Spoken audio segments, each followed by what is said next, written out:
Hello, it's Tuesday. What do you know? It's with Tuesday comes another Q&A. So we're back with another round with myself and David, and with an ever-growing list of questions to answer. So let's get David in here so we can start getting busy. Hello, David. Hey, Brent. Today's introduction was pretty straight to the point. Yeah, sometimes I go a little off the track. Sometimes I go right to the point. You never know what Brent you're going to get. Tonight is the kind of straight to the point, Brent. I don't know why. There's a little bit of grumpy Brent in it, just slightly in the voice. And, oh, you think so? Yeah, it's a mix of grumpy Brent and efficient Brent and straight to the point Brent. It's funny that efficient Brent is somehow closely associated with grumpy Brent. I wonder what that's all about. I don't know. I think that's the pitch of your voice that kind of determine. Yeah, that's interesting. If you're closer to grumpy Brent. Most people have never heard the real grumpy Brent, but because we had those early mornings, it was like you and Scott and Mariana. You guys were all subjected to the grumpy Brent. One day we'll do the grumpy Brent review or something. We'll let him out of the cage and see what happens. Welcome, chat. Thanks for showing up to another Q&A session. Let's get this party started. I guess we'll start with some of the backlog until people warm up and start throwing some questions in chat.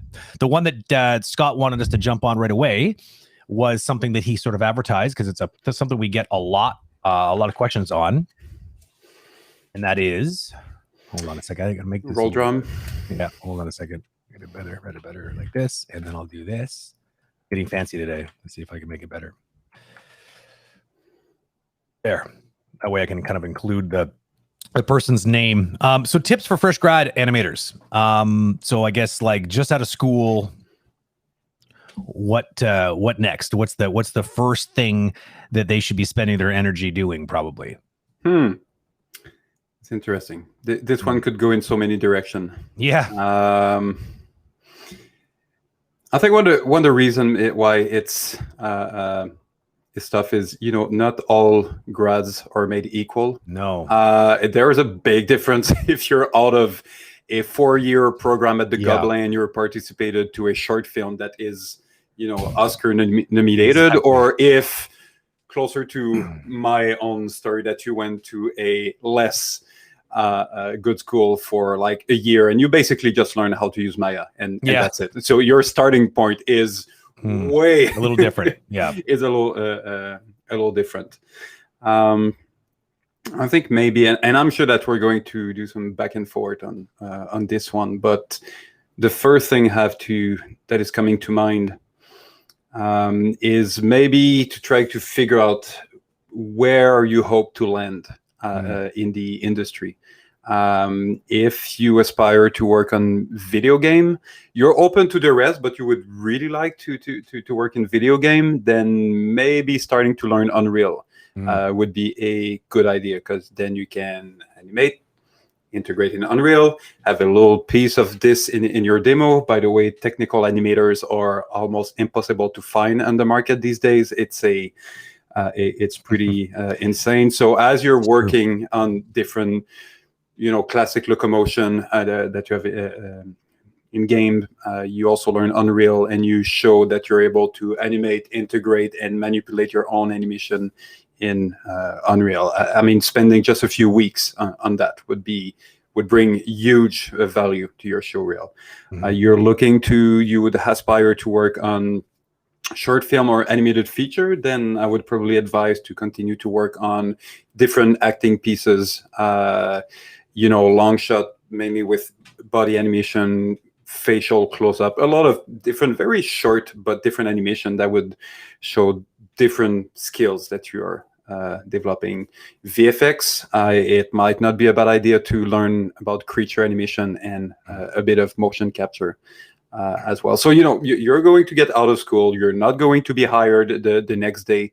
You're going either to have a job just to pay the bill and continue to work on your showreel, or just be home and work full-time to continue to work on your showreel. The idea is, because your showreel is, by and large, what is going to get you into the industry. So the idea is, what do you put in that showreel to give you more chances to be hired?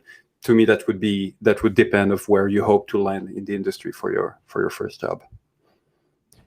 I got 3 main points that kind of fit tidily up next to yours. And there's a lot of overlap here, obviously, but basically the one thing you should do when you're graduating, like up until like the point, do I have chocolate all over my lips? No, I'm good. I was eating chocolate before, so it wouldn't have been a big surprise. You want to make sure that you climatize yourself to the to being in the industry with a couple thoughts. One of those thoughts for sure should be the very, very, very real awareness that your learning has not stopped. This is one of the things that you need to get through your head right away.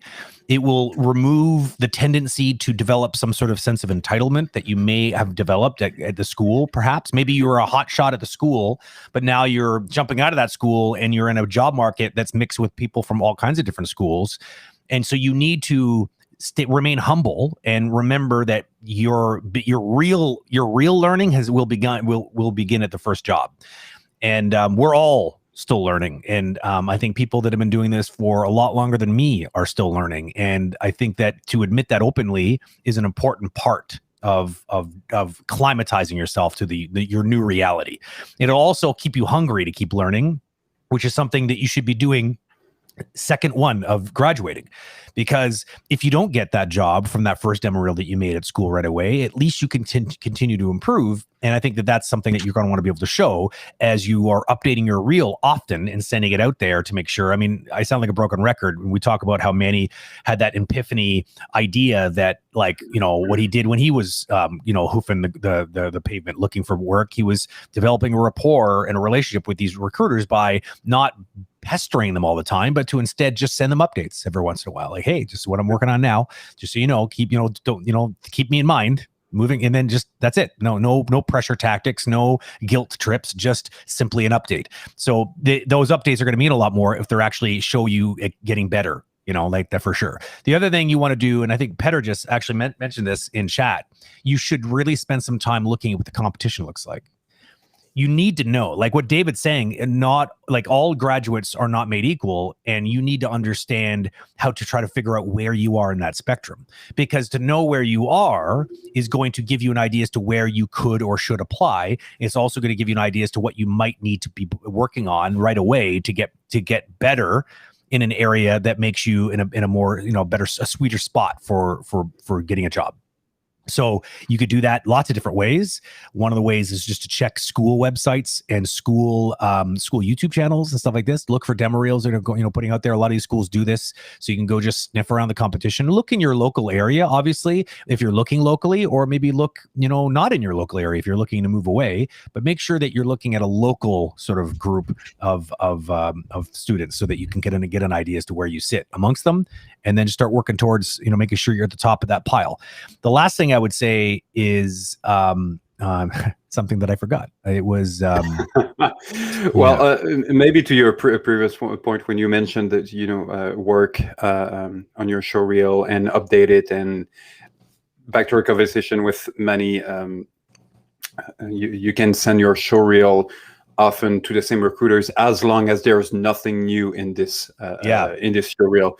I would say the other thing is, don't just update your showreel, post your work. You have a new shot, a new animation that you're happy with, put it on Instagram, put it on Facebook, put it on LinkedIn. The amount of recruiters now that are just literally scrolling down their LinkedIn to see if they're going to find a gem of an animation. Let's assume that you've created something that is original and it goes, quote unquote, viral because you have 100 of people that like them. Well, maybe one of those people who like them is a senior animator at a studio, and because of it, the recruiter is actually going to see it in their own feed because their own connection is and that's part of exposing your work and working on your branding on the exposure. So just share. And on top of that, maybe you can have feedback on your work that's going to be valuable as well. So don't be precious with the work. I mean, don't be proud of what you're going to share, but at the point that you're like, you know what, it's good enough to go in my showreel, well, post it as a separate piece of work in all the platform that you can, because more and more, if we go super old school, that you would put your reel on a tape and send it to studio, and then eventually on disc, and then eventually on Vimeo and so on. We're going more and more towards recruiters, or just going on all those platforms, Instagram, LinkedIn, and all that, and even TikTok, and just scrolling down, and we're going to find a gem. Oh, that's pretty cool. Let's contact him or her and see if they're interested to work with us. It changed the dynamic of that relationship too, because now you're not the one asking for a job. You just put your work out there, working on your brand. You're focused on your brand, and they will come to you. How cool would it be if they came knocking on your door for that first job, because you weren't really focused on that. You were focused on your work. You were focusing on getting better and putting yourself out there. And let me tell you a little tip too. I see a lot of people that are too worried to put their stuff out there. They're too worried to put the real, because they're being perfectionists. Let me tell you something, a little tip. Like David said, don't be too precious. Put yourself out there, and don't just put it out there. Like, ask for the feedback. Like, what are you scared of? That you're going to get some feedback that's going to make it better? Or are you worried that someone's going to say something you don't agree with? Okay. Like, why? Those are not good reasons to not put your work out there, because I'm telling you, you're going to get better. If you're that new, there's nothing to be embarrassed by. Here's the thing. Let's put it this way. If you put your work out there and it gets completely trashed by a bunch of people, which is probably not going to happen. People are pretty nice in this market. There might be a couple a-holes that are going to say some crappy things, but I think in total, you're going to find a lot of people that are going to be super supportive, because you've been there before, right? Or they've been there before, and they're going to help you out. And that's great. You're going to get better. But here's the thing. If your work isn't all that great yet, and I really stress the word yet, because that's a choice that you have. You continue working on it. It will be a past tense thing. Would you hiding it so that, like, because if you get a job and your work is not good enough, that's not a good time for people to realize that you have a lot of work to do. You know what I mean? Like, so just put yourself out there. It's going to help you even figure out where you are in that sort of spectrum, just by getting the feedback and sort of seeing kind of what kind of comments you're getting. If you get a lot of people who are like, holy crap, that's amazing, go get a job, what are you doing? It's going to encourage you. You're going to feel like it's going to build your confidence, and you're going to be able to move towards the, getting it out there. And I remember the third thing I was going to say is, and I think David already kind of covered this, I'll say this quite briefly. It's start spending time learning, truly understanding the job. A lot of schools are not teaching you the jobs. They're teaching you how to animate, but they're not teaching you, in my opinion, enough about the job. Some schools are doing better than others at this. And what I mean by that is, a good example are people that try to get a game job, and they have like quite literally no idea what it means to be a game animator. And I know that's true, because they've never opened up a game engine before. And like, I'm like, what? Where did you say you went to school? Like, this is not really a great position to be in. You want to be able to show that you've done your homework. And it's going to definitely show in an interview, if you get one, that you have, that you understand the job, as opposed to just sort of like, I like to animate, and I like games. That's not where you want to be. You want to understand what people are generally doing for the majority of their days. What's the bread and butter? What is the sort of staple thing that they're doing on a day in and day out? Learn it, understand it, and then be able to talk to those points in an interview. I remember something I did when I moved from the animated feature industry to the game industry. I must have spent 6 months, because I signed that contract way ahead of time, for 6 months to consume, at least while I was animating. I had YouTube on the side. Often when I was polishing, half of your mind is polishing your shot, and the other half is just daydreaming. And you're like, okay, I'm going to fill this with. I was listening 1 to 2 hours at least a day of YouTube video just about video game development. About just Smart. So I could at least have a constructive conversation, or at the very least know the vocabulary. That, okay, so when I'm talking about this concept, that's the proper way of describing it. When they're talking about this is actually what they are referring to. So Good idea. Your point of learn, to be a professional, yes, work on your animation, but get to, if you've heard about Shotgun for tracking production, get curious and download it and get familiar with it. SyncSketch to review animation. Just get to know what are the tools around animation that are used. And so, because when you're going to be in interview, and you'll have the proper vocabulary. You can have this conversation. Did you ever heard about shotgun? Oh yeah, I actually tried it myself because I knew that it was, standard in the industry. Bonus point for all of those answers. Totally. There. It's a good point. Because most people they're just not thinking like that. And it can change the rules of the game if you do that. Because there's a difference between the craft and the job, right? And I think schools try to prepare you for the craft, not so much the job. And that might be something that you might need to fill in the holes. Otherwise, you're going to end up being totally like really at a disadvantage on the first day of work, or your interview, where you just feel like you realize, holy crap, I really know nothing about this job. Why am I applying for this job? I don't even know anything about it. Yeah, that's not a good time to be suddenly aware of how much you don't know about the job you've applied for. Yeah, that's the thing. When you're out of school and you're looking for a job, you're in competition with so many other people that are out of school as well. So all those little things that's going to give you an edge on the competition are worth it. If we're coming back to working on new shots for your showreel, I would definitely advise to try as much as possible to do short animation. You don't want to spend 3 months on one shot that will end up not being great. Short and original. I remember it was Jeet, one of Jacob's good friend. He was at Riot Games, and he did this little series of walk cycle, and it starts with, oh, that's a normal walk cycle, that's a double bounce walk cycle, but the more it goes, and you see that those are done very rapidly, and it's just a loop, right? So you can do very rapidly. Yeah. But at some point, this biped character is just moving like a snail. Then it's super rigid and just like a block goes into the. So, and it's all those crazy ideas, and the funnest idea must have taken like 12 minutes to animate. Yeah, it's funny. But I still remember those 8 years after I saw it. So this series of animations that he might have animated over just a couple of days are memorable. You remember them. So try to have an original idea that's going to be memorable.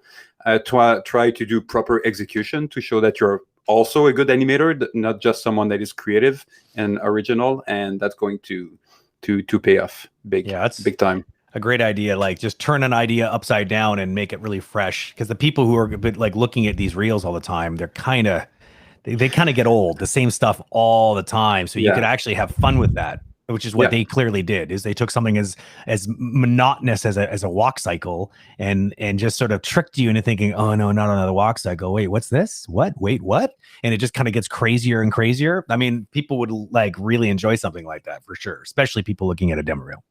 Yeah, they know your audience, right? And I think that's that's what that person did. They figured it out. They're like, walk cycles might be kryptonite, but if I were to do this to the walk cycle thing, then maybe suddenly it would get a good laugh and people are going to remember me. And obviously it worked. Yeah, totally worked. Yeah. I would say also it might not be a bad idea just to have your daily routine of looking all the website. On LinkedIn, there's so many job opportunities. You can just scan through all of the job offering. There's Creative Ads, that is another website that provides the same thing. Datascope recruitment, just Google it. But you'll find that there's so many forums and different lists of job offering, and one thing might lead to another. You might send your showreel to a recruiter that say, you know what, we already filled the position, but this might actually be really good to my other friend recruiter that is at this other studio. Totally. One thing is leading to another, and you have a job opportunity. So be proactive by the work that you're going to expose, and to look for all the job opportunity that there's out there. I agree. I'm going to throw a question up here from Petar. I suck your name. I'm sorry. But you did challenge me the other day to try to pronounce your last name. I'm going to try it right now. It's Pachensky. Well, tell me how I did. But this is his question. He's always got good ones, so I'm going to put this one up. What advice would you give to someone, definitely not me, he's asking for a friend, obviously, who feels like they're spreading themselves too thin because everything is just so damn interesting? I'm paraphrasing a little bit because it's such a good question. And you want to learn everything. At what point does this become a negative thing? I like this question because I am guilty of falling into this category. Can you relate, Brent? Oh, my God. Oh, my God. This question is just such a doozy because I struggle with this all of the time. I have way too many interests. I wish I knew how to do everything, like quite literally. I wish I could drive every single vehicle and tractor and like anything that moves. I want to be able to know how to do it. I want to know how to make everything like from scratch. If I could build it, I want to know how to make it. It's a bit of a problem, and I do agree. I do struggle. Like I find myself some nights if I actually have a bit of spare time, which is very seldom, I will ask. I don't even know what to even pick. I literally am paralyzed with indecision because I'm just like, I don't know which one to do. Like I'm interested in all of them. Can I learn all of them right now in this hour that I have? What I usually do is I started doing this and it works pretty well. I schedule time at nights when I know I'm going to have a little bit of time, and I schedule time for different types of things. Basically. So I kind of give myself at least a theme, because if I give myself a theme, like you're allowed to spend some time doing some software learning. I've been wanting to get better at DaVinci Resolve, for instance, and Houdini. Those are the two on the top of my list. And I'm like, I dedicate Tuesday evenings, let's say, to that. I may still have a hard time picking between the two things, but it's a hell of a lot easier than picking from all of the things, which is vast. You know what I mean? Like how do you even start? So that's my trick. It works a lot better than not doing it at all. That's for sure, but it's still not perfect. If you figure out a better way, then please tell me immediately, because I need to know how to fix that problem. And when people that are curious like us, a lot of us are like this, right? A lot of animators, I think, are interested in this. I often say that animators are just like detail-oriented nerds that just love to learn about the different things and how things move and interrelationships. It makes sense. So we would, typically want to learn about a lot of different things. So yeah. I'm sure we're not the only ones, Peter. I would say and definitely not you, Peter, but whoever friend you're asking yes, exactly. It means that this person is probably very motivated and curious in general, which are, great in skills that it's very hard for someone that does not possess those qualities to push them to. So I would always much rather to, try to press on the brake once in a while than trying to push someone that just doesn't have this drive and motivation. Yeah. So that it's great to have this motivation. I think it mainly comes down to discipline. At some point, if you absolutely need to, take a day or an hour, whatever it is, list all of those things that you want to do, put them in order of priority, and literally I really want to do those 4 things. No, what is number 1? What is number 2? What is number 3?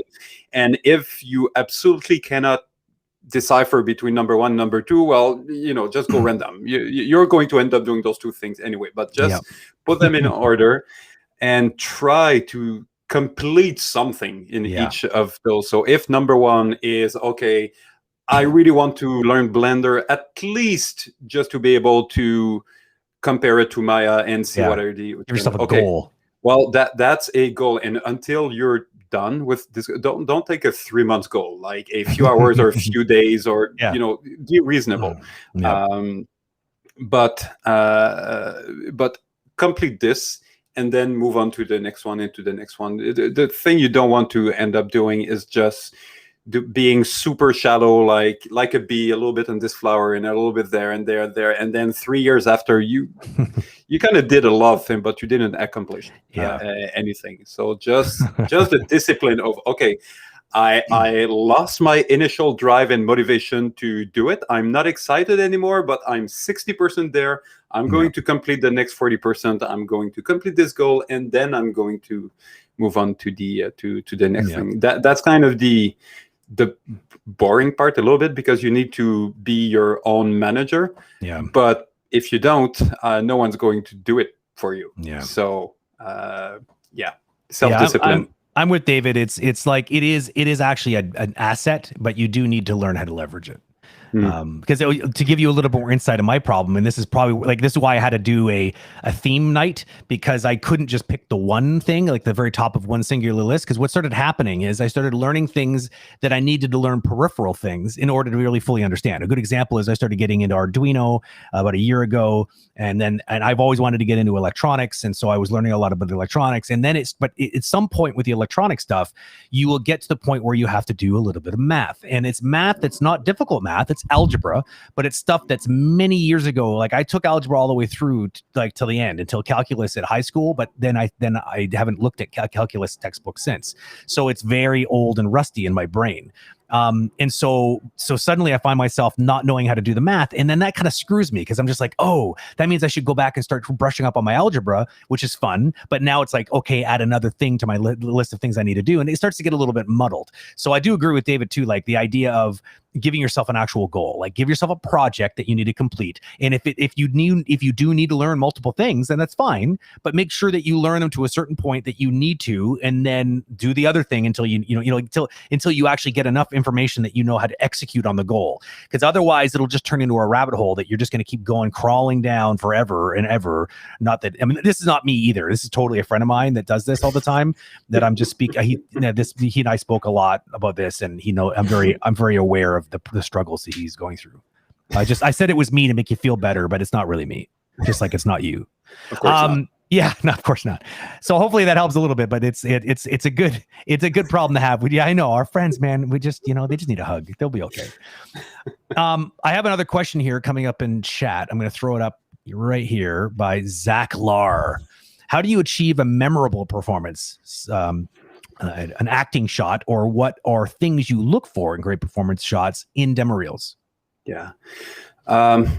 Memorable here is really in the sense of people will remember it, not a grand thing that it's memorable, that it's going to be,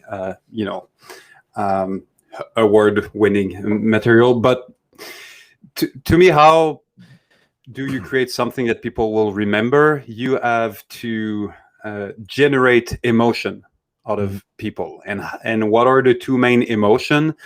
It could be humor, make them laugh, or it can be either sad or emotional. I mean, not to the point of making them cry, but to the point that they're going to be touched by it, and they'll be like, "Wow, that was something." So humor or drama, I would say, is probably the easiest way to generate create emotion in your audience. So then the question become, okay, well, what is funny? And it's not. This could be a masterclass on its own. Actually, I'm pretty sure that on masterclass.com there's some stand-up comic that have a few hours of. I think that's Steve Martin as one. There might be others, but there's many things like contrast. For instance, you take a famous line, and you take it completely out of context in a way, and you kind of create contrast between what is being said and what is actually being performed, or what is the setting around this. So you have a very cute line from a kid or whatever, but it's actually a serial killer with a dead corpse on the side that is actually delivering the line. It kind of take by surprise, and the contrast there is going to create humor. So yeah, create this little moment that's going to touch your audience, and I think that's I don't want to say easiest way, because it's not easy, but that's the shortcut to create something that is memorable. Make them cry, make them laugh, and figure out how to do that. Word of caution, I think it needs to be added here, in the sense that be careful because this is not easy, right? This is sort of saying, hey, how do you make a viral video on the internet? I mean, shit, if everybody knew that, then everyone would be walking around with millions of views on their videos. It's not that easy. It's people have spent countless number of hours. There are many books and many even training series of people trying to tell you that they know they've cracked the code. And they haven't. They really haven't. They're interestingly, they're probably leveraging one of the key things that will pique your interest, is that they know that it is elusive, and they know that it's pretty exciting to sort of to say they've got it all figured out, because it's like, well, geez, like where do I pay? Well, I'm glad you asked. Pay just this much, and you can have this course. There's a lot of that kind of stuff out there, and there wouldn't be if there wasn't a market of people that really wanted to know. And trust me, there are some big billion-dollar companies like Google and Facebook that make a lot of money on the internet, and I don't think they even know. And they're the ones that hold the algorithms. And like, I mean, like, you know what I mean? So anyways, what I'm trying to say is, try to come up with an original idea, like David said. Try to figure out, like the conversation he said about the person doing a walk cycle and changing it to like absurd levels just for fun. That's a good example. It's just turning things on its head. I remember a really cool short film done by Nick Park, Aardman Entertainment. I think it was called Creature Comforts. And what he did is he actually went and interviewed a bunch of people in a retirement home and used that audio as the dialogue for these animals that are being interviewed in a zoo. And it's kind of interesting because, of course, the juxtaposition. David used the word contrast. I'm using juxtaposition because juxtaposition is sort of like it's contrast in a dramatic effect, right? It's like saying that these two things are so totally not meant to go together, but when you do, it's like peanut butter and chocolate. It's magic. You gotta sort of find a way of doing something that maybe someone hasn't really thought of before. And rather than coming up with that one singular idea, you could maybe combine two unlikely ideas together, and you might come up with something that's interesting. Will it be a gigantic viral success? Maybe. If you do make a lot of money off of a video based on this advice, I do expect kickbacks. Just FYI. But basically, the most that you can probably hope for is someone at least remembering yours and having it stand out. And that's a lot easier to do than making something truly viral, because most people aren't thinking to do this. Most people are just phoning this stuff in. They take a look at other demo reels. They're just emulating what they've seen, and they just rinse and repeat. They're not actually taking what could just be at least a night of brainstorming to come up with something a little bit more novel. Just what I'm trying to say is, don't let yourself get paralyzed trying to come up with the perfect idea and then never actually doing it, because then, you know what, like an okay idea is better than a non-existent sort of product. So just try not to get trapped, like so many of us, so many of us, like my friend and Petar's friend. Don't get trapped by those like that, because these people are sad souls. Don't become them. Okay, cautionary tale. Let's pull one out from the archives. Let me just grab one here. Because we have plenty in the chat, so you. Yeah, I know. I'm trying to always mix it up a little bit. I'll come back to chat. Don't worry, chat. Okay, here we go. How many seconds or frames should a good animator animate in a day? That's a good one. It's a good question. Mm-hmm. The boring answer is obviously it depends of the quality that you're trying to reach, which has a direct correlation with the budget. I would say for animated feature, usually it's anywhere between 3 and 5 seconds a week per animator. So that would come to anywhere between half a second and a second a day, since the question is per day. The lowest quota that I've ever heard is on Spider-Verse, and I've heard of quota of 1 second wow, a week really? of animation. Yeah, Whew. 1 second a week, and this is how low that they went from this feature.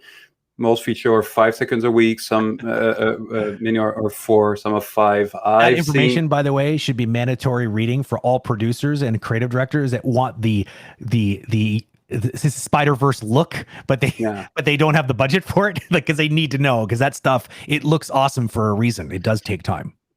Sorry for cutting in. No, and for movies, I've seen up to 12 seconds a week, but that 12 seconds a week, you start to get closer to TV series or Netflix series. 15 seconds a week might be the average for those. For TV series, I've heard up to 30 seconds a week. But at this point, it's usually talking heads, 2 characters who have a big library of poses and motion that you can reuse. And those are usually quota that you get more towards the end of production. So yes, super, super high quality, 1-2 seconds a week, 3-4 seconds a week is average animated feature, high quality.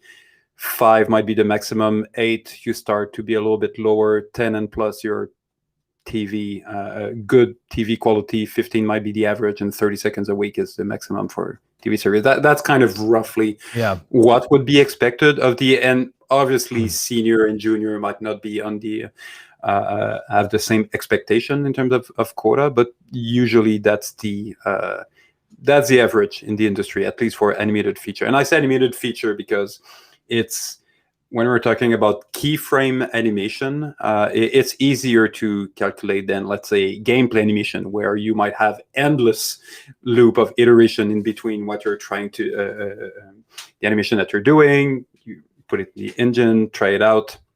It's very difficult to calculate. Now, if we're talking about motion capture, let's say with cinematics, if you have good data motion capture, at ADOS back in the days, we could go up to 30 seconds a week per animator for good quality. But at that point, you're basically, we had data for the face and the body. So you're basically enhancing facial animation, adjusting the eye contact, hand poses, contact with props and all that, maybe sliding feet, maybe adjusting a pose here and there, animating props or any small thing that you need to keyframe.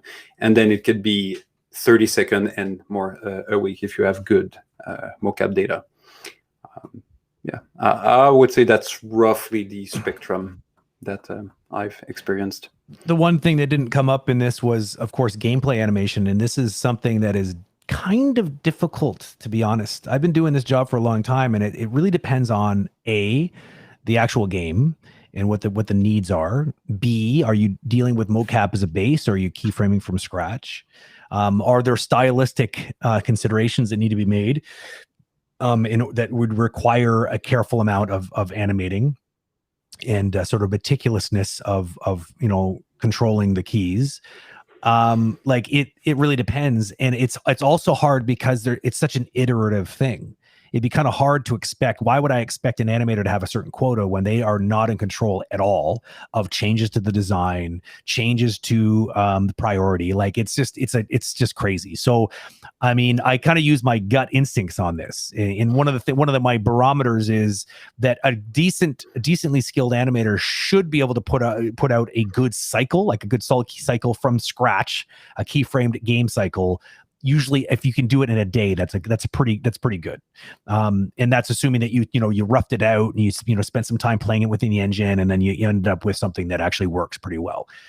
It's not to say that it won't change because the designers decide to change the game speed. Not that ever happens in the middle of production 500 times. These things happen, so I can't really fault them. All I can expect is them to stay motivated and stay productive. And but the quota thing isn't really a thing in gameplay. It's you're measured instead by your ability to complete features and get it done, and the designers aren't complaining because it takes too long, and you know what I mean? Like it's can you gel with the team, and can you work at the pace of the team is basically the ask. So it's a little bit more nebulous. I can't really give you specifics because they just don't really exist.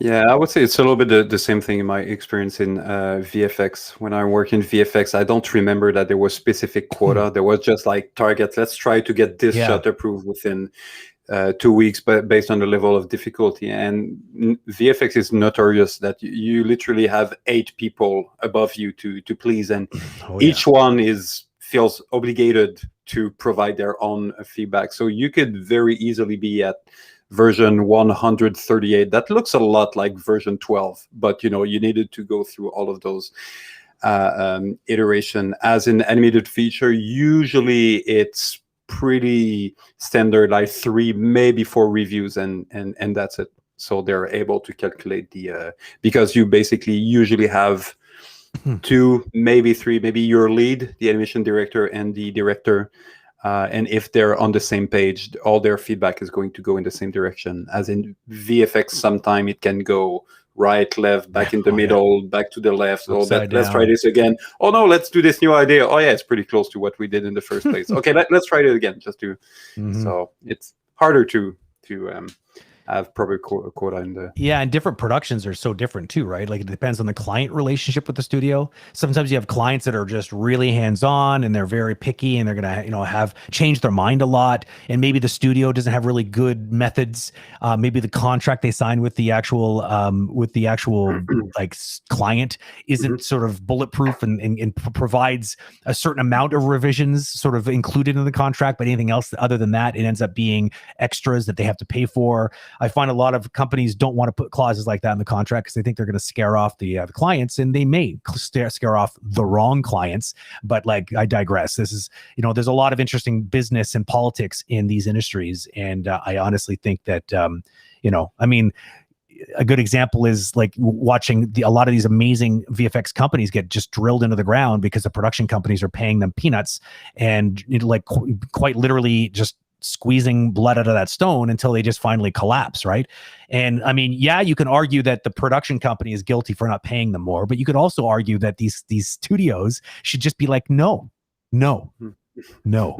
And because if everyone says no, then the studios, that the production companies would have to like smarten up or send it overseas, and good luck with that, because obviously overseas come with other complications. So like it's a complicated thing, and people think that unions would solve these problems and other, it's not easy. If it was easy, it would have been solved a long time ago. But welcome to the interesting sociodynamics of like commerce and art and the very very what's the word? The not so sturdy relationship that it creates. Okay, let's jump on to one of Veronica's questions. She's always a good one for questions. Let's see what she's got today. Question: if you are a student and you've been told you're ready to move on to something more challenging, how do you escalate the level of challenge you take on with next shots so you'll learn from it, but not pick something so outrageously challenging that, wait for it, hold on, I can't read it because it's highlighted, that you explode. That's kind of annoying. 2 more words. Come on, Restream. You could give us 2 more words. Jeez. So how to pick a good challenge for where you're at? A non-self-destructing challenge. That is not going to make you explode. That's a good question. I don't know if I have a formula for this one. I would say it definitely depends where you're at, but let's take an example that you did a performance piece and you're being asked to crank up a little bit the difficulty level. And I'm assuming that, it's there's a good part of it that's going to be the technical challenge of it. So let's go with something simple. You did some actions. You have a character that is doing a sports. So there's no dialogue. There's no real performance acting. It's more a physical performance. Well, maybe the next one would be a dance with 2 characters. That's pretty challenging because now you have 2 characters that have to move with each other, and you have a lot of contact to deal with. Is it going to be too much? I don't know. It's the struggle is because until you do it, it's kind of hard to know, are you going to explode or you're going to find it. I would probably try push yourself right to the fence of where you think it might be too much, but go there. But again, just keep it short. If it's you go from 1 character to 2 character and it's going to be a 6-second clip, and if you realize that you're about to explode, it's still just a 6-second clip with 2 characters. It's not a Bollywood with 20 characters for 30 seconds that you're just going to, struggle on for the next 6 months. So pick a challenge that you think is going to bring you to the brink of self-explosion, but keep it short. So if it's the case, at least you're not going to spend 2 months on it. It's literally a 1 or 2 week assignment that you gave to yourself. Yeah, I think it's all about targeting. I mean, for me, when I think of something that because animation, like it depends on what we're talking about here, challenge wise. But I think most of the challenges that I see as challenges when it comes to animation is technical challenges, things that are difficult to do, like two characters interacting, like David said. That's not necessarily more difficult conceptually. It's more difficult technically. And so I think a lot of these things that are scary can often be identified and it could be experimented with without building it into an assignment. You know what I mean? You don't need to, for instance, like, oh, I think that I want to start working on, two characters. I've never really done that. I'm too scared of it. This idea of two characters wrestling, I don't even know where to even start. Okay, well then learn the technical bits of this. What are the tricks that you can use? What are our animators using? Start investigating like Animbot and a bunch of like these crazy sort of script suites that come with a lot of tools that allow you to make these kind of things a little easier for yourself. And then don't try to do that wrestling move right away. Instead, just do small tests so you understand it. You can wrap your head around it. And then, maybe that's just one example of the things that you would need to figure out. You know what I mean? Like I like identifying what are the challenges and then experimenting a little bit in a little vacuum. And then once I feel like I have a pretty good idea as to how to tackle it, then go and try to take a stab at it. But don't make this 3-hour opus. Try to like make a short little clip of two people that maybe just one wrestling move, just having them do it, or two people dancing the salsa or something like this. Something that you can, and not a whole salsa dance, but just like a small segment of it. Yeah, I think the biggest trap is to just skip ahead a few steps. Coming back to what we discussed, I think it was last week that when we mentioned, like the 5 different level of animation. Start with this and then do that and that. If you've just animated body animation, you've never touched facial. Don't go and animate a full performance with facial animation in close up. No, just do a little lip sync exercise, and then just do the eyes looking around exercise, and then do the changing expression from sad to angry to fear to exercise to practice how you're going to animate the transition in between one shape to another. So it's not just pose to pose, but you actually know that, okay, well, the eyes are going to start, and then the lids, and then the brows, and then eventually the jaw. So you know what is the succession of motion to create something that is organic. And once you've done all those little bite-sized assignment, then go and combine all of them together into a cohesive performance. So it's just just go to the next step. Keep it small, and progress in the right direction without skipping. Patience is advice. Isolate those problems. Don't overcomplicate it by putting that on top of all these other things. Like David said, like we this came up on Sunday. As most of you know, we do these live stream reviews that are free. You have to sort of apply for them. I think Scott's still kicking around. If Scott can maybe throw the form up if you want to sign up, that would be amazing. You just have to sign up, put your name, your email, and submit your actual work. And we pick randomly every week. We pick 3 of them, and we review them on Sunday night. We were looking at 3 of them just this past Sunday. And one thing I noticed that was common with all 3 of them, the previous week, there were nothing. They were all action shots. And then this week, they were all acting shots. So it was kind of funny that they're clustering up like that. There's the good old Scott on the Quick Draw McGraw over there. So there's the form. If you're interested in having your work reviewed for free, then please do sign that up. So what I noticed was all 3 of them suffered from, well, not suffered from, but they all could use a little bit more work on eye direction.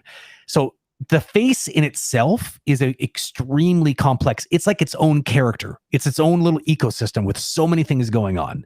And it's funny that it's just one feature when you think about it in a performance, but it's a feature that's so deep that on a close-up shot there, you could easily spend weeks just on just the face. And so I think that, and then even that can be divvied up into different things. Like lip sync itself is a thing. You need to master lip sync, and lip sync is about understanding phonemes, but also, TV lip sync is all about phonemes. Feature lip sync is all about making custom shapes that are making the sound that you hear, which is different than just using a formula and just sort of like plowing through it. And so basically you need to understand, just that whole thing, how do you wrap your head around lip sync, and then eyes, like all the things that, like blinks, just the topic of blinks could take you weeks of study. I always say take a page out of Leonardo da Vinci's books, and quite literally, if you take a look at his sketchbooks, everything he did wasn't just this big masterpiece. He has so many amazing sketches in his sketchbooks of him trying to understand what it is that he was actually going to be doing. Like he wanted to understand anatomy, and he wanted to understand all these things, a study of the eye. These are things that you should do the same. You don't need everything you produce doesn't need to go on a demo reel. Sometimes it's just a thing for you to learn. And I think that's a good way to kind of approach it until you're ready, that you feel like you can actually build a thing with all those things you've learned, and then you put some nice piece out there and put it on your demo reel. You got a favorite in chat that you want to bring up? I was looking at what we have here. What about the one from Gaming Cart 11? Okay. It's been posted a little while back. So. Gaming Cart 11. Yeah. Which one? Do you want to give me a little hint? Because this one right here, the workflow. This one. Yes. Okay. Do you have any methods / workflows for planning and adding subtext into animation? So maybe we should clarify what subtext is in animation. That would be a good start. For me, there's basically the dialogue is what is being told, and what's going on in the head is actually the subtext that is driving the performance. If you have a character, whatever lines he would say, so, you did good here, son, for instance. Maybe the subtext is actually, I am proud of you. So, whatever is going to say underneath it, what is the emotion that the parents would be feeling is pride. And sometimes some characters would say completely, whether the dialogue and the subtext are going to be completely different. Oh, yeah. Sometimes it's just a subtle difference, but usually the dialogue is, whatever exposition you want to bring in the scene, and the subtext is actually going to be driving the performance, and what is the emotion that's going to carry this this information. I would say at first, animators often animate on the literal dialogue, like what would be a cliche? Oh, look over there. I'm actually going to point because I'm talking about this thing, so I physically point over there. Instead of, oh, look over there. And then you cross your arm. Why? Because, actually you said, oh, look over there, in a very, not approving demeanor, because something is happening there that they clearly are not happy with, so they're going to have this defensive thought. So what is going on there is what they're saying, and I do not agree with this, is actually the subtext that goes underneath this performance. Is there any method of workflow? For me, was, if you're using reference, it's going to be in your reference. So you're not going to think about what is the subtext as you are animating. You're going to think about what is the subtext as I'm shooting a reference for this shot. And often I would literally change the line. I would pick a line that is roughly the same length, that has the same rhythm, but that would literally be the subtext, no matter what is the dialogue. I didn't care about the dialogue. So just to this example, oh, look over there, oh, I disapprove this. I would literally say out loud the subtext, which would inform how I would try to use my body to visually represent the subtext, and then put the dialogue over it. That's kind of that was how I was trying to think about it, to come up with something that is genuine to the subtext, the real emotion of the performance, rather than the words that are being spoken. This is there's so much to be said about this because it's obviously a pretty big topic. And if this was easy, then doing acting shots would be really easy. But I do believe that this is one of the things that people are struggling with when it comes to this. David's totally on the nose here with regards to the difference between a very, very, experienced animator doing like feature work that does a lot of acting shots. And someone who's a bit more of a rookie is the rookie is going to literally animate the line, and the experienced one is they're going to animate the scene. And the scene is much more complicated. There's many layers there, like an onion. And, you there's many ways that you can actually understand that. And I mean, just another thing, and I should probably give myself a little gold medal every time I bring this up, but specificity is something that Andrew Gordon talks a lot about. And you'll hear, if you'll hear Jacob will use this term a lot too, because he's totally on board. And it's true. Specificity is what makes a shot interesting, and specificity is created through understanding things like subtext, because it's not. The example I always use is someone sitting at a bus stop waiting for a bus. That's the scene, right? But the subtext could be many things. It could be, is that person waiting for a bus because they're going to a funeral? Are they going to the bus because they're waiting to go on a date with somebody that they really been wanting to go on a date for with a really long time? Is it someone going to their first day on a job? Like, what is the specificity of that? And suddenly, the person waiting for the bus brings on a whole other dimension that's interesting for people to watch. People are watching for the subtext, to be completely honest with you. That's what makes it interesting. And the humans are complicated people. Like, there's so much deception that in everyday life, we very rarely say what we really think, if you think about it, right? Like, we live in a world of white lies. We live in a world that's trying really hard not to hurt the people that we love. And yet it happens anyways, not necessarily, sometimes on purpose, sometimes not at all on purpose. But basically all these things, it's like understanding the human condition. So to get good at this, in my opinion, is you can't just get good at this overnight. I think it requires a very analytical mind, and you need to learn a lot about just people. There's a bit of psychology in there. You can learn a lot from acting, but it's also, you can just learn a lot from just trying to be an open book yourself and try to be self-reflecting and sort of think about these kind of things, the things that I'm saying, and try to connect with them. Because if you can't connect with them, then you're gonna have a hard time animating. That's for sure, and especially in a convincing way. Like, what's it like? What does a scene look like when someone's actually saying one thing but actually totally meaning another thing?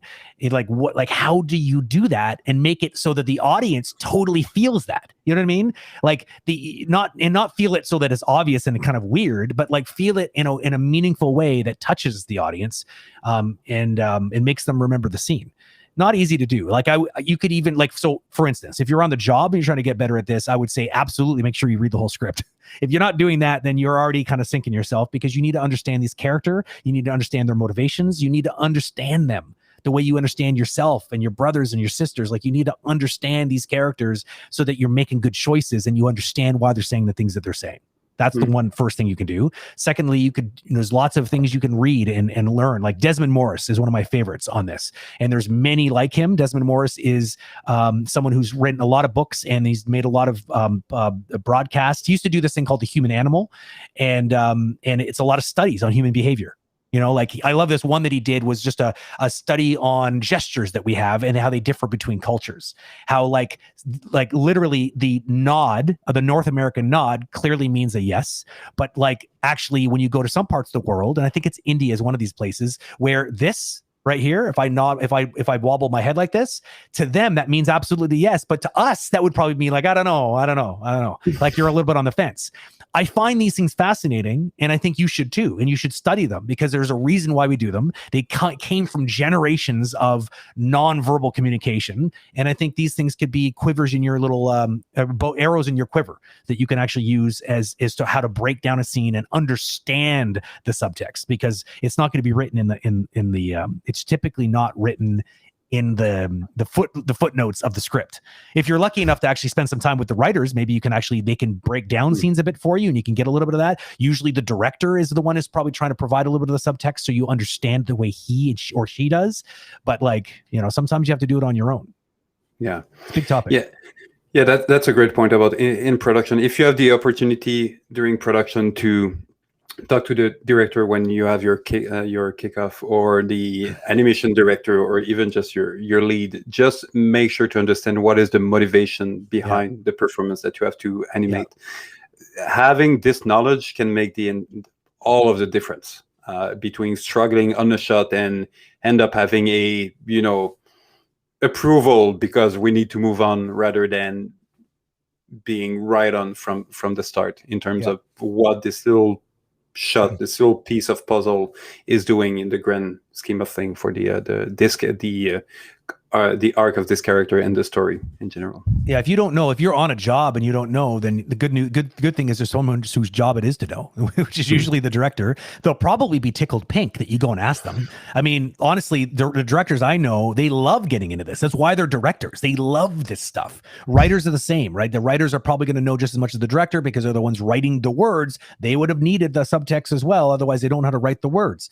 So basically, there's going to be people on your team that probably know, and they probably would love to talk about it. Some productions even have clinics where they actually put, almost like dailies where they get together and discuss the script, especially in pre-production. And I think that's a really good practice because it gives animators a chance to get into the characters, understand the characters better, because they're going to be in a position at some point to be able to think for the characters and be able to physicalize all of that subtext that won't necessarily be provided right there in the script, like we talked about. It's a good question. That's one of those holy grails. Like, how do you, how do you make light? Where do you begin on that question? It is 10:03, so we are out of time. As usual, time flies when you're having fun. Do you want to do one more before we go, or we always do one more? I know. That's kind of we're a creature of habits. I know. We realize that we pass the time and then we feel guilty. So all right, man, just one more. I haven't been looking. I was scrolled way back, and there's a bunch of new stuff in here. Is there something that you noticed in here that we should? I saw your eyes scanning a little bit there. I don't know if you. I scanned, but I didn't find anything. Okay. Well, then, unless we go back to the backlog and we. Yeah, let's do that. Why not? I mean, I think Scott will be happy that we're actually kind of conquering this ever-growing backlog. This mountain of questions. Yeah. Well, I mean, and the cool thing is he highlights usually about you, like 3 of them usually, and this will be the 3rd one. So we will have done our job. Boom. As far as Scott is concerned, hopefully. This should be our new target: 3 from the backlog and 3 from chat. At least. I think that's good. All right. So this one, let me just make sure I get it set up here. Bring it. Let's finish with a little simple question, hopefully. All right. That's going to happen. I'm just reading it to see. Maybe a yes or no answer. Determine your reaction. Oh, geez. Yeah, you're gonna this. Not a yes or no. Not a yes or no. Sorry to break your day there, but what was the motivation, the perseverance that kept you going after your dream?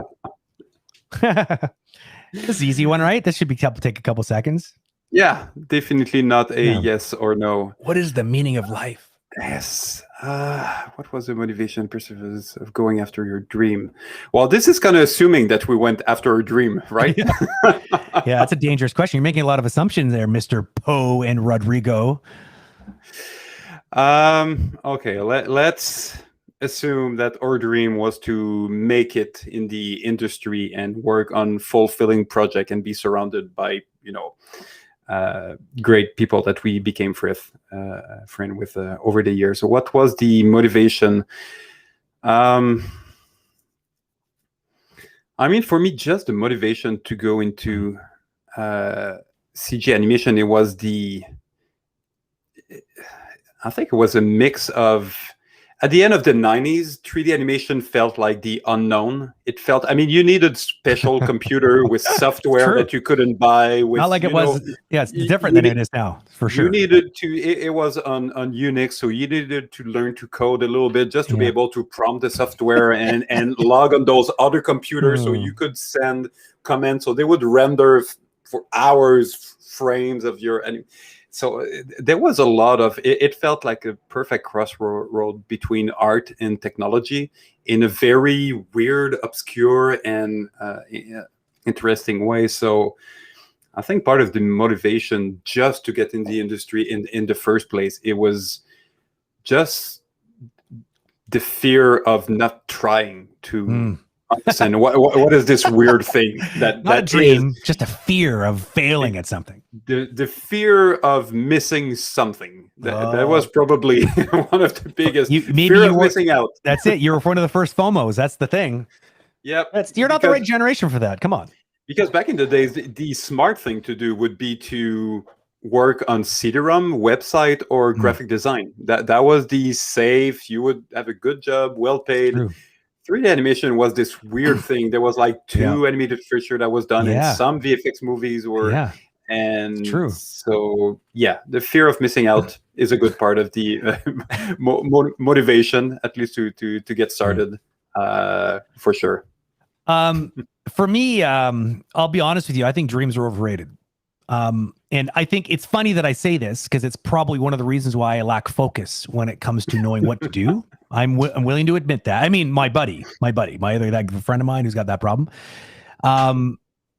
But let me clarify what I'm trying to say here.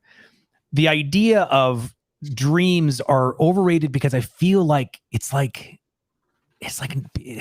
almost makes people feel like that's what you're supposed to have is a dream. You go after that dream.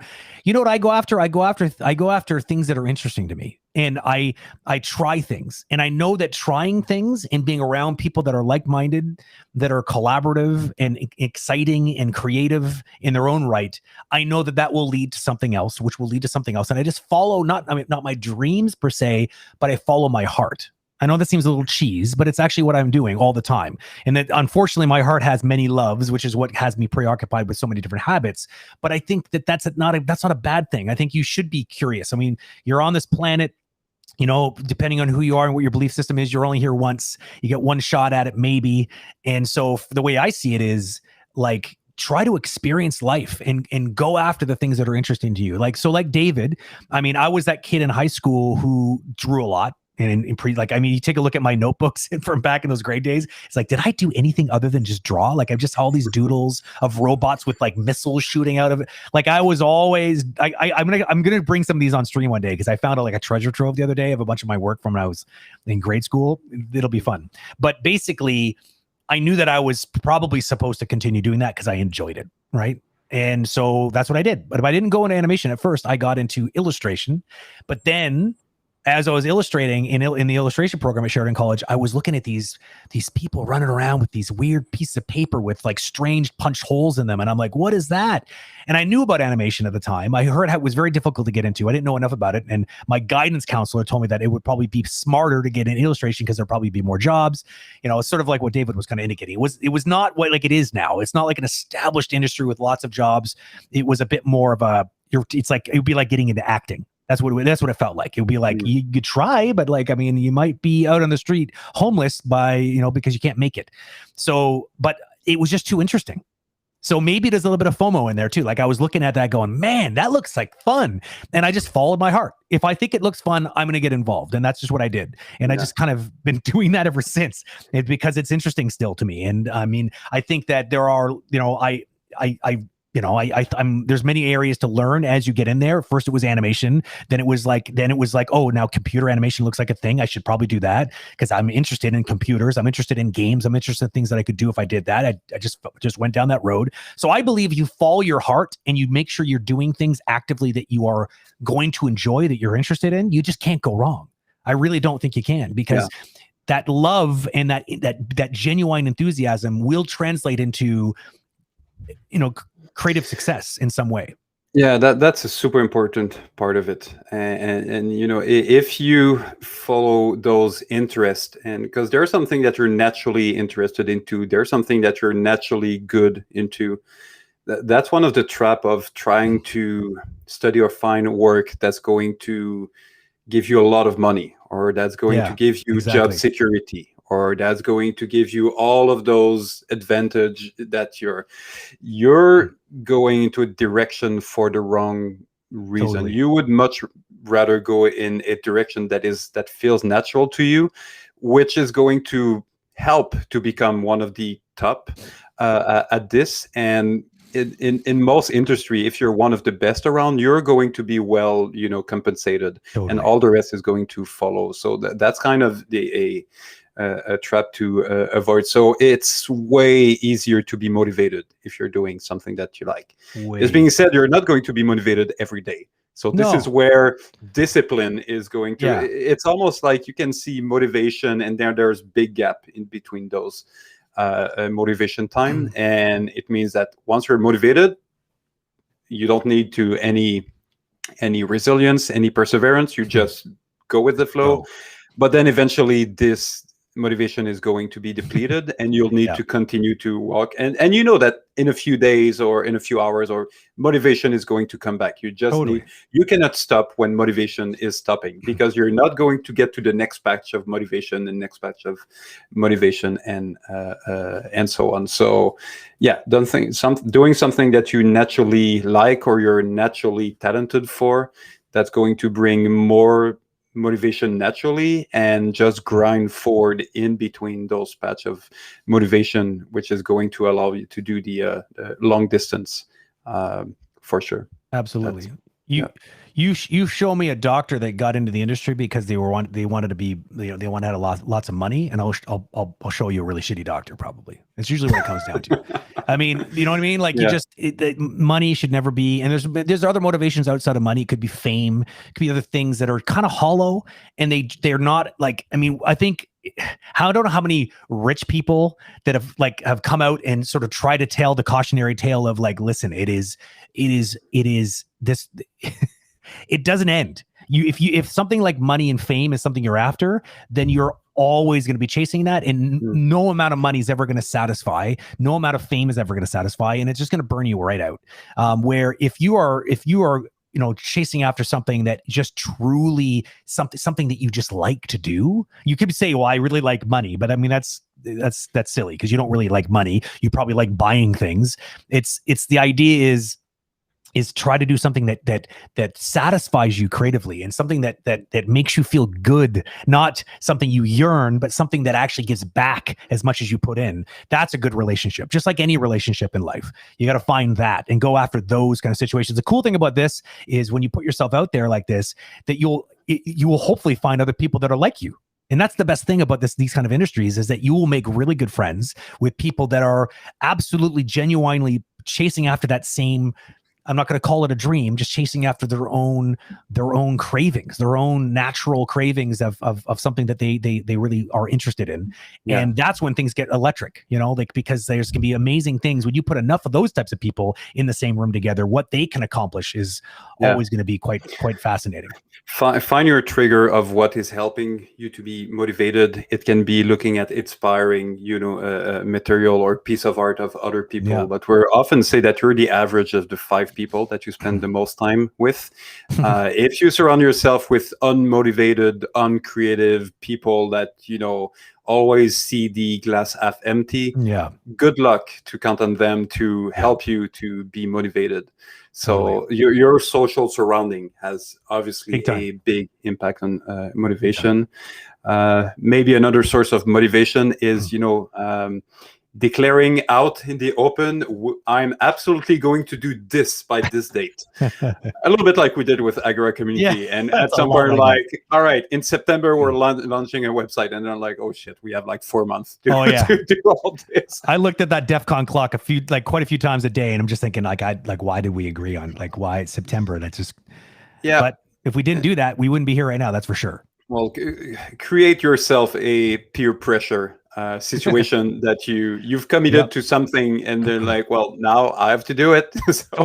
Totally because that's the interesting thing. That's the bridge you're talking about, right? Like a lot of us are really like the idea and we're interested in something, but sometimes we have a hard time getting going because we're procrastinators. And I talked a lot about this one day. Like procrastination is often a symptom of just fear of effing it up, and like not knowing, not like you're just worried and you're trying to overcomplicate it and you're trying to perfect the plan before you pull the trigger. I think that we've seen a bunch of people on our stream, our conversation with, and there's a similar theme that comes out of a lot of them when we're like, hey, why do you do this? Why do you hey, GD, why do you always, where do you find the time? Hey, Surveyed, like there's so many of them, right? That they always come back with at least one example of something that fits tidily into this category. It is like there's a part of the reason why they do it is because it's like a self-motivator. They often stream about things that they love and stream about things they want to get better at, and it kind of keeps them honest because it's going to motivate them to do it because it's kind of peer pressure now. You've literally put yourself in a peer pressure scenario because you've told the world you're going to go do this thing. You better damn well do it. Yeah. So maybe starting a YouTube channel, like, who cares? Like, who cares if you only get like 10 subscribers? It might just be enough to get you to do it, Who knows? The fear of not delivering is pretty powerful. As we say, fear has a lot of firepower. So put it behind you, not in front of you. Yeah, that's it. Yeah, exactly. What's got fire and behind you? Afterburners, baby. Just go for it. I don't know why I even said that, but I don't know, but that's a perfect way to end this Q&A. It's better to burn out than to fade away. All right. Well, on that note, thank you, David, on this wonderful Q&A series. We'll see you on the next one. Actually, we'll see you. Is it tomorrow? I think it's tomorrow. Is it Sir tomorrow? Wade, it's either tomorrow or Thursday. Someone knows. Now you're doubting yourself. It is tomorrow. It is. I thought it was too. Okay, good. So we'll see each other tomorrow. Sir Wade, it's in the afternoon, I believe. And 1:30 EST, I think. That sounds about right. Yep. So if you're not sure, because I'm definitely not, check our live page, Agora.Community/live. The schedule is always there. You can also subscribe to our Google Calendar if you want to be extra up to date with all the things. Because sometimes those things move around, and they usually move around there first because we have to confirm with our guests. So those things are pretty cool. Calendar is a pretty cool tool if you really want to know. If you're like the crab nuts and want to be the first one in all the chat rooms, I bet you got to have the Google Calendar. All right. So thank you, David.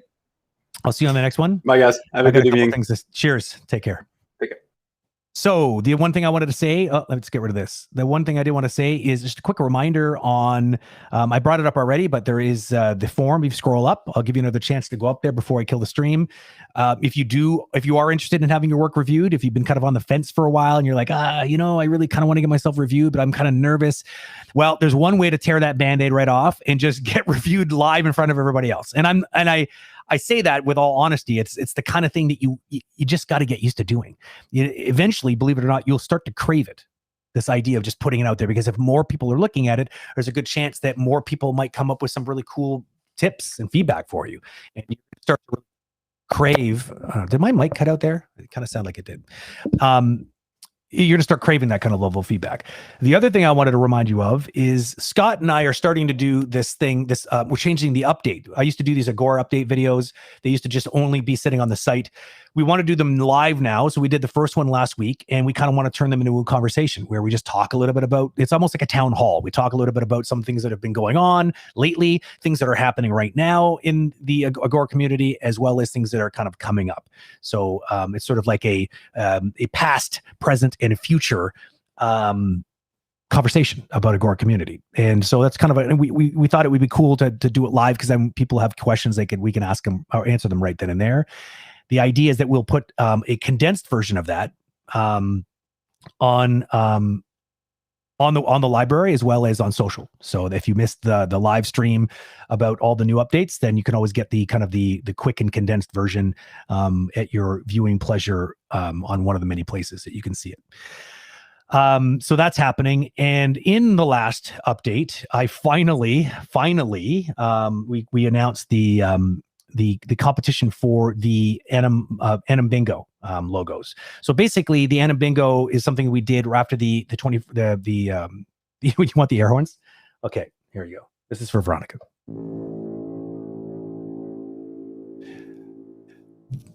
I like that one better. The other one's a little bit on the obnoxious side. This one, it seemed like it needed the epic horn. Basically, we finally announced the logo competition for the Anim challenge, the ultimate anim. So for those who don't know, back in February we had this 24-hour ultimate animation challenge, and it was pretty crazy because a lot of people joined in. They had 24 hours to animate something based on 3 keywords, and we live streamed the entire time and had guests on the show from all over the world because of different time zones. It worked out pretty well, and people really liked it, and we really had a lot of fun doing it. And it's really was kind of, in many ways, what was the seed idea for these kind of streams. because we started realizing, wow, like doing things live is way more interesting because we can connect with our community a lot better and make it a little bit more of a relationship rather than just pushing information all the time. Now it's a bit more interactive. So we started after the challenge. I put a team together, myself and Jacob, the Pratt brothers, and Sir Wade and JD Haas, and we broke it up into different nights where we sat down and reviewed every single entry that was submitted, because there was winners of every category. But we didn't think it was cool that only the winners got some sort of praise or feedback. We wanted everyone to kind of benefit for their work. And so we took a look at all of them and gave feedback on every single one of them. And we came up with this crazy idea called Anim Bingo. When keywords were used during the actual review, our animation god, otherwise known as Veronica, she was listening and kind of made an official call on on that review, what was the term or terms that we were going to go with. And these terms were like B12 or I13, or I guess it wouldn't be I13 because I30. I don't know what the actual increments are number wise with a bingo card, but you get the basic idea. They would be called out, and then people had these generated bingo cards and they could mark it off and they could win. And if you are crab nuts, you won pretty much every single time he played, which I still don't know how he rigged the system to do it, but I'm impressed nonetheless. So there were some prizes, and the prizes were stickers and t-shirts.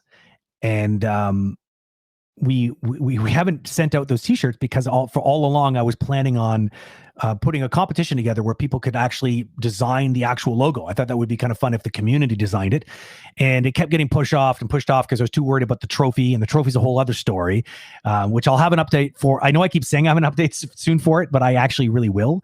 The truth is it's on me now. It was very difficult to print, and now I have the printed parts, but now I need to laser cut a bunch of parts. Speaking of lots of hobbies, I need to, but my printer there was something wrong with the calibration. So I've been spending weeks in my free time trying to tear it all down and build it back up again. And I think it's ready to go. And so I'd have to cut a bunch of parts, and then it has to get sent off to get painted. Anyways, I digress. The contest is now live. I would like it if anybody is interested in designing the logo for the t-shirt. That would be great if you have an idea, and submit it. I have a form link for you. The winner will get definitely a sticker, and thanks. Looks like, is that what that is? It is. Scott, man after my own heart. I know he's super fast. Like I was seriously like, I would not, if I saw him in an alley and it was like time to draw, it was like high noon, I just walk away, forget about it. So basically click on that form. You don't obviously need to you probably don't have a design ready now, but if you have an idea milling around, it doesn't have to be amazing. It just has to be something fun. You get bonus points if you can incorporate one or more of the guests. So that would be the Pratt brothers, myself, Jacob, JD, or Sir Wade. Somehow incorporate that into the design. You get some extra points, and you should incorporate the actual term in a bingo in some way as well, obviously. Now, why that's cool is because I like to brand this and make it a real thing and have it come back in other forms.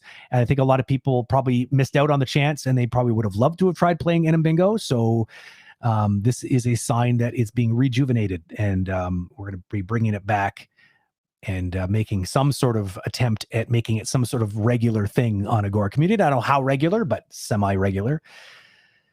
Yeah, it was just a fun way to hang out and talk about animation and look at animation, discuss it, but also maybe have a chance to win something. Because what I think the coolest part of that idea is we were talking about like terms.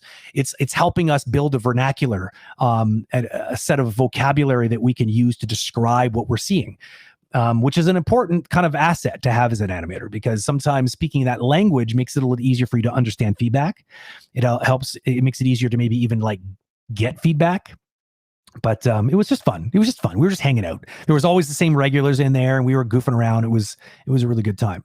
So yeah, please do. If you have a cool idea, please fill out the form and head it over to us. We'll have it open for probably the next couple weeks in order to give people time to submit something.